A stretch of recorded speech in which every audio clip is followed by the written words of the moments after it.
What's going on, guys? JSGC here, and we are here for another Manchester City video. This is big news in terms of Manchester City and the Champions League. So I'm going to give you all the details of what has happened today. So make sure you stay tuned for that. Make sure, like always, if you're enjoying the content, then make sure you help support my channel by subscribing, pressing that red button, pressing the bell, and putting your push notifications on. Keep you up to date with everything happening with this latest developments with Manchester City and the Champions League ban. And don't forget also, check out my social media links in the description below and popping up on screen too with my thoughts that I like to tweet out and keep you up to date with everything happening. Also on Instagram, links that are in the description below and popping up on screen too. You can check out my email also in the description below too if you want to hit me up for any sponsorships for any videos or any general business inquiries. Leave a thumbs up if you enjoy this video, and most importantly, I do want to know your thoughts on this in the comments below. So yeah, a very big blow in terms of Manchester City's business model. This is the news that has come out from UEFA today. So they've completed their investigation into Manchester City and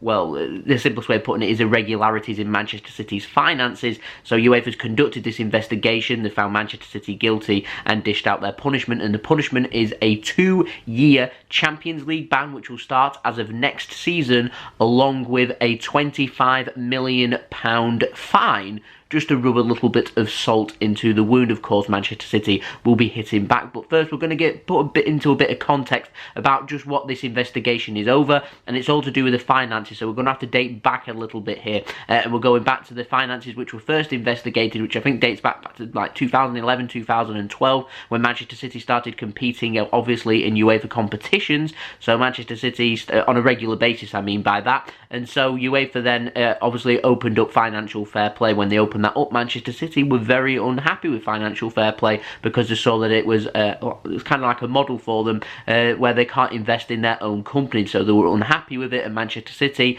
coincidentally, 2014 comes along, with found guilty of breaching financial fair play, and UEFA then wanted to go down hard on Manchester City at the time, but instead opted, I presume through Manchester City's threats of legal action and being able to try and make things happen, that UEFA ended up backing down and instead dished Manchester City with a big fine, which £50 million, which instead of it going to charity or anything like that, was dished out amongst the other clubs, which just tells you the organisation of what we're dealing with here and how they like to run things. Are very much like a playground bully is how I'd describe UEFA. And so yeah, they're just trying to basically flex their power and show what they can do. Now, you'd think that would be the end of the matter, but it isn't. They've continued to investigate and basically see what could happen. Now, was it last year? Der Spiegel ended up in Germany releasing some sources which were saying that Manchester City actually still had irregularities in their finances, and it came in the terms of sponsorships for City,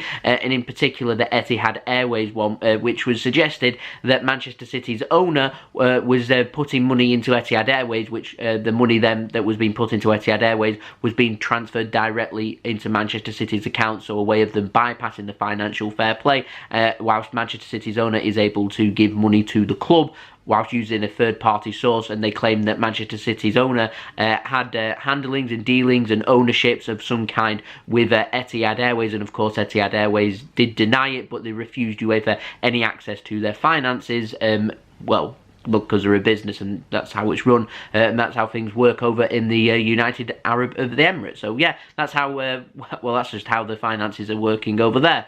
So yeah, UEFA weren't really too happy with what had happened, and so they've been kind of on Manchester City's back ever since. And City have always been very consistent, really, with being unhappy about their investigations by UEFA, whilst trying to just kind of maintain their stance that we've not really got a point to answer to, because UEFA do have to find proof for Manchester City that we have, well, our owner's been paying us via a sponsor.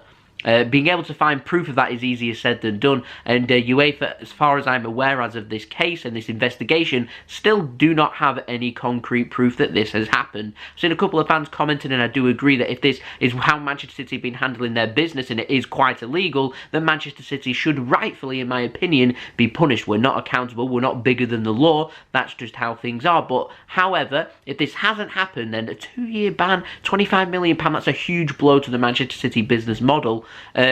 Yeah, this could get really ugly, in particular in the courts. Now, Manchester City, on the announcement that the 2-year Champions League ban has been given, I'll just read out the club's official statement. So this is where things are heading towards. So the club statement, which was released today as of 6:30 this evening over in the United Kingdom. So obviously quite fresh. I'm doing this video within the hour of this coming out. So Manchester City released a statement saying that Manchester City are disappointed but not surprised by today's announcement by UEFA's adjudicatory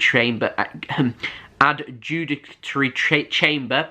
That's a tongue twister. The club has always anticipated that the ultimate need to seek out an independent body to be able to process and impartially consider the comprehensive body of irrefutable evidence in support of its position. And what they're claiming is UEFA's investigated it themselves, so they've conducted. I'll just go on to one part just towards the end, but it says that the case by UEFA has been initiated by them, prosecuted by them, and also judged by UEFA, and that's what Manchester City at the end of the day are unhappy about, and that's what they're wanting. They're wanting an independent body to be able to conduct the investigation that isn't going to be biased, to put it into simple terms of what that means. So they claim that UEFA have done this investigation, they're biased towards trying to, well, they're anti-Manchester City, they do not like us, the City fans boo the anthem for the Champions League. Obviously their stance on racism and UEFA's stance is quite frankly, well, nothing short of disgusting.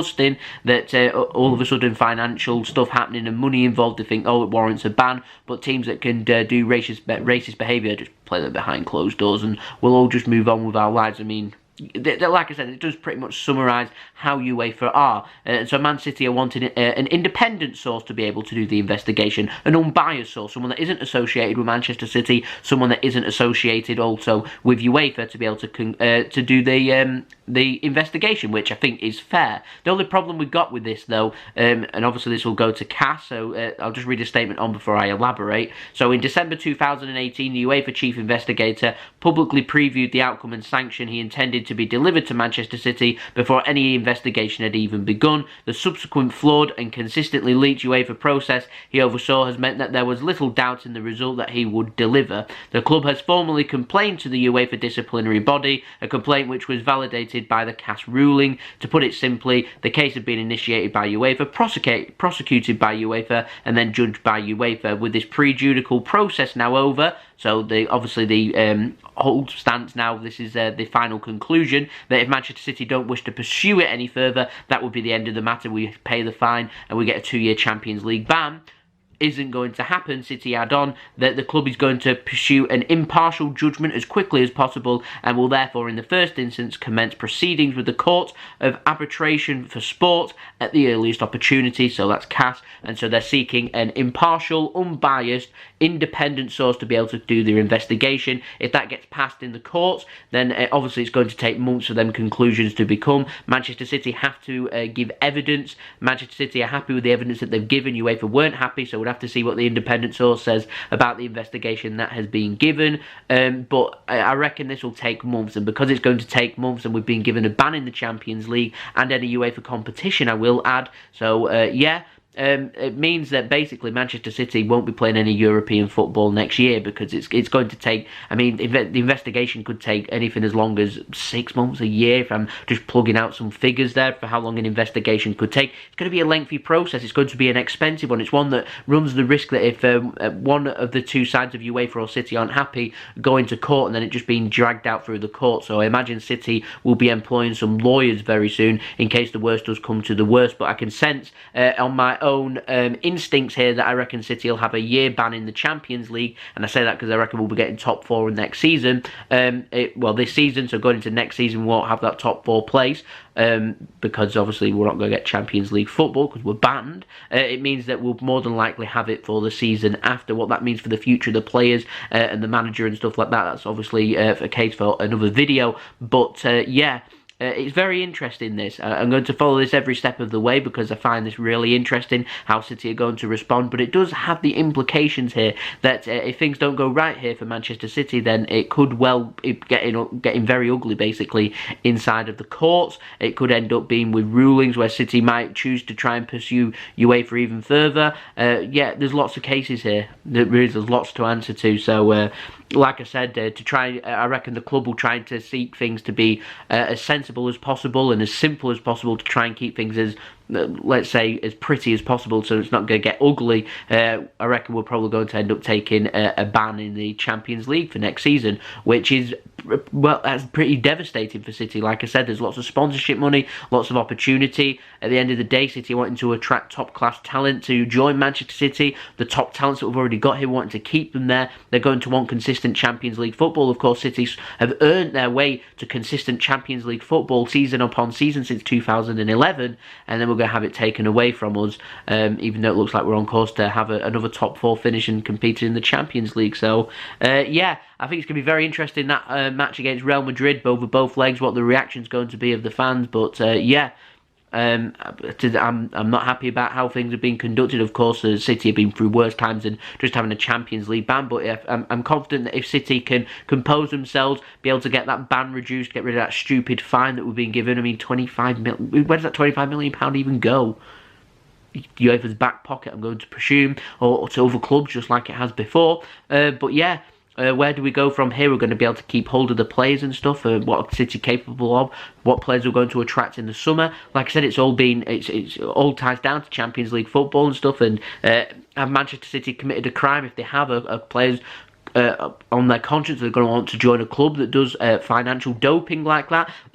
Who knows? Like I said, who knows? It's interesting, concerning, but it is interesting. But I will keep you up to date with everything happening along the way, and hopefully we'll get a good positive conclusion for Manchester City, and then we can all just move on with our lives. One positive note is if City can keep hold of their top talents and be able to add to their squad and keep Pep Guardiola going into next season, I'd say that we're more than capable of being able to compete on a domestic front, because we've got no European distractions. It means maximum we'll be playing will be around 50 games when we used to play in 60 to 65 games. It's a huge drop. So, yeah, we'll have to wait and see. I'm sure there'll be more videos on that, so make sure you stay tuned, make sure you subscribe, and I'll keep you up to date with everything happening every step of the way. But at the moment, not good at all. Man City's been given a 2-year Champions League ban. Where do we go from here? We're going on to the appeal. We've got to wait now to see what happens with that appeal. Like I said, subscribe if you're new around here. I'll keep you up to date with everything happening. Social media links in description below. I'll tweet everything that's happening as well, and keep you up to date with all my opinions and everything. So it's worthwhile going and follow me on there if you so wish. Don't forget also my email in descriction below if you want to hit me up for any sponsorships, for any videos or any general business inquiries. Let me know your thoughts of this in the comments below. I'm very interested in your opinions, not just from Manchester City fans, but from fans from any of the clubs. Let me know your opinions. Do you think it's fair? Do you not think it's fair? Well, do let me know in the comments below. Yeah, I'm looking for a nice footballing discussion rather than fans just laughing, because, yeah, I do not know. But yeah, leave a thumbs up if you enjoyed the video, and I'll see you very soon for the next video. So it's been JSGC. Happy Valentine's Day. Yeah. Peace. Ciao for now.